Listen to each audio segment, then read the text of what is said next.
I only came from New Jersey, so it's a different story. Professor Gould's creative and cultural and critical practices explore the poetics of politics and the politics of poetry. But remember, Palestinian poet Mahmoud Darwish was also a political activist, so perhaps these things do have a real relevance together, and I look forward to learning more about that. Her exploration of literary, political, and legal theory emphasizes the literatures of the Islamic world and the Caucasus. Her most recent book is Erasing Palestine, Free Speech and Palestinian Freedom, that came out last year. In it, she takes on one of today's most contentious words: anti-Semitism. Anti-Semitism. This award-winning author has also written the Persian prison poem, Writers and Rebels, the Literatures of Insurgency in the Caucasus. So we see poetry and the arts, if I may, having a role to play in rebellion and revolution and the fight for independence and freedom. Her work has been translated into Chinese, Persian, Amharic, Russian, German, French, Spanish, Polish, Portuguese, and Serbian. And she's won many grants. She's also a translator and a poet on her own. Her own poetry was published in a book called Beautiful English. Today, Dr. Gould speaks about the practice of silencing and devaluing a system. The epistemicide, did I pronounce that right? Yeah. Epistemicide, side meaning the killing of, and epistemology meaning words. Knowledge. The epistemicide in Gaza, implications for free speech in Palestinian universities and across the Arab world. Dr. Gould.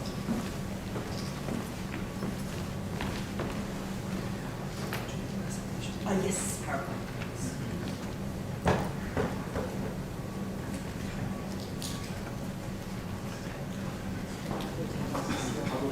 Yeah.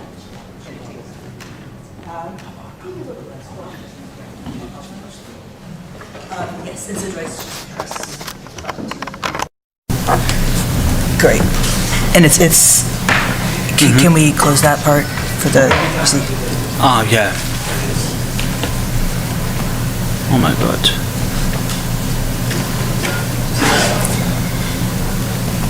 Wait. Okay, great. Okay. Yeah. All right. I think the microphone's working. Well, thank you so much for that very generous introduction. I'm very delighted to be here, to be part of this event, which really speaks to my heart. Yeah, I'll definitely be focusing more on the political side of my work, but I'm glad to have the poetry referenced as well, because I see them as interconnected. Yeah, so actually, I'm beginning with a quote from Mahmoud Darwish. I don't know if that's just a coincidence, but yeah, who exemplifies the intersection of politics and poetry in a particularly Palestinian context.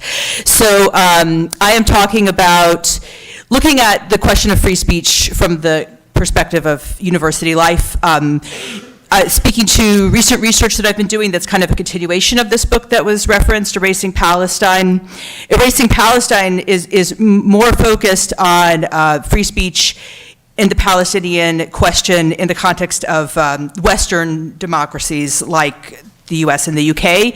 But as I was always working on that project, like Mustafa, I believe that free speech is actually a universal idea. You know, it's not something that we should just be concerned about in the West. And so I really wanted to do a project that, actually, let me just skip forward just a second. Yeah, to do a project that was looking at how is free speech understood in the Palestinian context of Palestine itself, the West Bank and Gaza? What are there differences? You know, because I think many of the values that we associate with the United States, with liberalism and so forth, are also held there. They're even held at a kind of, even without the ideological tradition necessarily, they're just, people want to express themselves freely. Yeah, so so that's sort of broadly the project that this is coming out of. But that project began a few months before the war on Gaza. And so since that has been happening, of course, you might imagine everything has changed in terms of how one goes about pursuing that research. So I'll be sort of talking about that research from the perspective of a changed world as I kind of struggle to make sense of it all. But I think this is really appropriate to begin with this quote from Mahmoud Darwish, the Palestinian poet. This is from a prose poem that he wrote. He makes a very important point about sort of the role of universities in general in Palestinian or even Arab Islamic culture. So he says, as we don't know the difference between a mosque and a university because they are both from the same root in Arabic, why do we need the state? That's a provocation of sorts, since states pass just as surely as time. So that's I think, especially speaking to people who are associated with government or with politics, that I think that can be seen as a kind of provocation, a claim that actually it's the universities and the mosques that outlive the states. If you look at even just from the way the Arabic language is constructed. So I thought, I'm just going to give, these are sort of well-known facts, but it's worth saying that universities do have a particular importance in Palestinian life, Palestinian culture. The literacy rate in Palestine is among the highest in the world. Postgraduate degrees, attainment of postgraduate degrees is extremely high in Gaza. It's just and the West Bank, very common to come across people with PhDs. It's not like an anomaly. I think that's something that's maybe often missed from a lot of media reporting. You don't really hear about that very high level of cultural attainment, and Palestinians are known as the world's best educated refugees. Yes, and so here's the project that's ongoing or really kind of just begun, and so I'm just going to read a little bit and then return to the slides. Just as I was embarking on a new research project funded by the Independent Social Research Foundation, Israel began its attack on Gaza. One by one, all of Gaza's universities were destroyed. The targeted nature of these attacks went beyond anything that had previously been seen in the Israel-Palestine conflict. When the project began, I was examining how the concept of free speech was defended in Palestinian universities, and I was also documenting, in coordination with colleagues in the West Bank, the challenges that faculty and students who exercise their free speech rights face, both as a result of the Israeli occupation as well as through internal forces of suppression, including both the Palestinian Authority and Hamas. Among other aims, our goal was to compare the pressures on academic freedom between Gaza and the West Bank. So I wanted to see where's the pressure greater, what kinds of specific challenges do scholars and students face in those contexts, and also to understand what a specifically Palestinian approach to free speech might look like. And a lot of that research is being conducted with colleagues in An-Najah University in Nablus. And also briefly, again, before the war, I was working with students at the Islamic University of Gaza. Which is not, the building itself at least has been destroyed. I don't want to say the university doesn't exist because it does, and it will be rebuilt, but the physical infrastructure is not there anymore. Yes, and I'll go through these slides in just a second, but one thing about the research that I was impressed by was just how important these concepts of academic freedom and free speech are, given that, there's a lot of other problems if you're Palestinian in the West Bank, a lot of other things people struggle with, right? But they were willing to risk their safety and security to express themselves freely, and it was high on their list of priorities. We conducted surveys, in terms of what is most important, having a sustainable income or being able to express yourselves, those kinds of questions. And it was very, very high on their list of priorities. And also the extent of the crackdown on free speech was something that I was struck by, particularly I was more surprised by the extent of the crackdown in the West Bank universities under the Palestinian Authority. There are cases of targeted, or what was described to me as targeted assassinations by the Palestinian Authority of critics who had professors who had been critical of the regime, specifically Nizar, I'm just checking my time here, Nizar Banat, who was a intellectual in the West Bank, was critical of the Palestinian Authority and of the lack of freedom of expression. He was killed in 2021. Of course, the Palestinian Authority does not take responsibility, but it's widely believed that was a targeted murder. And another example is a professor at An-Najah University named Abdul Sattar Qasim, a professor of political science. He died of COVID, but that was after a long series of interrogations and detentions, again, very clearly linked to simply the fact that he was being critical of the government. That was it. There was no allegation of any kind of crime. Now, of course, so that was kind of, again, before October 2020. We live in a different world now. It's just, I think, hopefully, I think all of you are familiar with these images, what's been happening. There are no university buildings that are standing right now in Gaza. And so that's why I introduced that word epistemicide, which is the killing, silencing, annihilation, or devaluing of a knowledge system. You can see this is the destruction of the Islamic University of Gaza by Israel on 14 January. And then finally, this was the last university that was left standing. Al-Isra University is also not standing anymore. Again, I don't want to say the universities are gone because the people are there, the faculty, the ideas are there, but the infrastructure is not. And yeah, so these are just numbers from January. We have the large proportion of students that have been killed, teachers and administrators that have been killed, and I think, that's in the context, of course, of a broader genocide. But what's worth thinking about in this context is like this idea of the targeting of universities specifically as something that might be seen as threatening to Israel, and also as something that Palestinians would have a particular investment in wanting to preserve and save.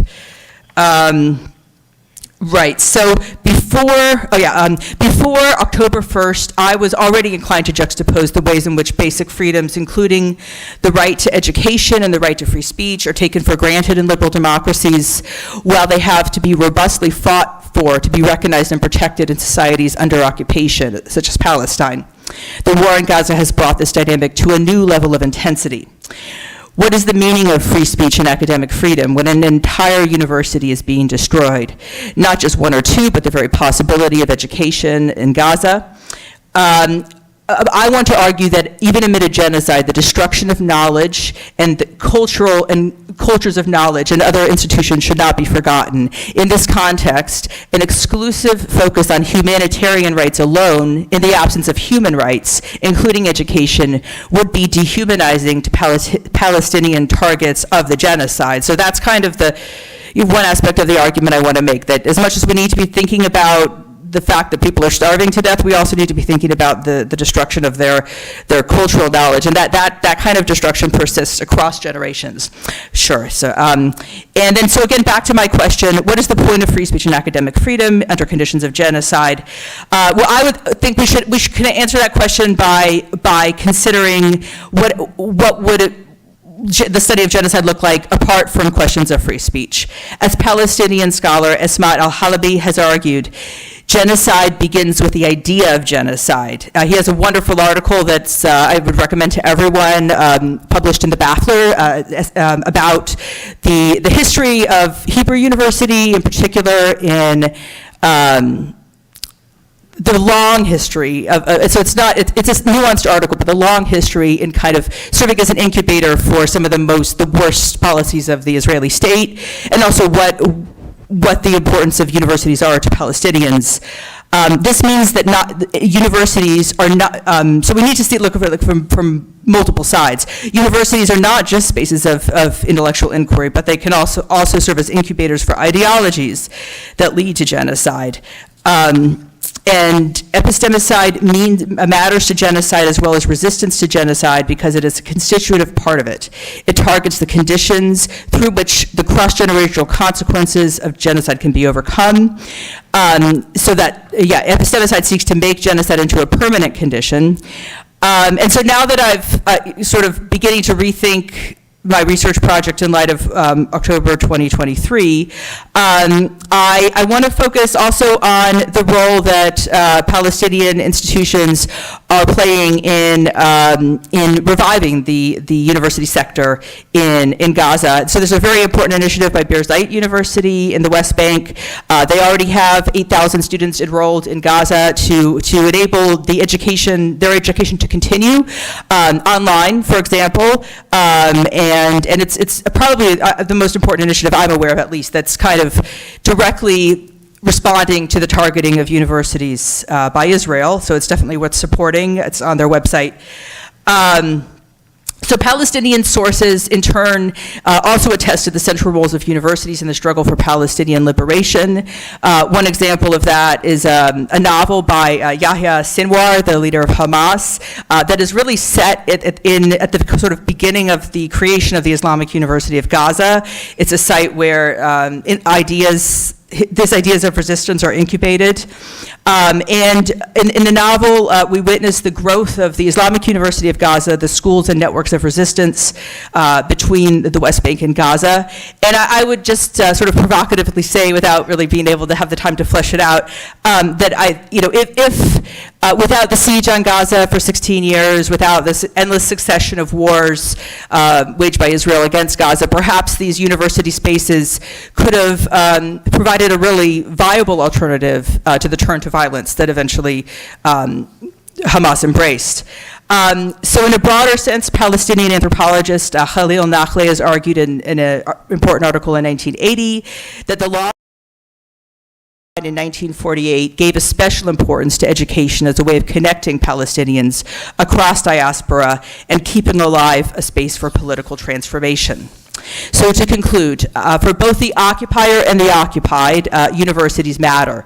They're both targeted in the context of this genocide and also a particular site for cultural resistance and renovation. Academic freedom, the bedrock principle on which universities are founded through their role and through which their role in society is negotiated, is therefore an internal issue within the struggle for Palestinian freedom. Thank you very much.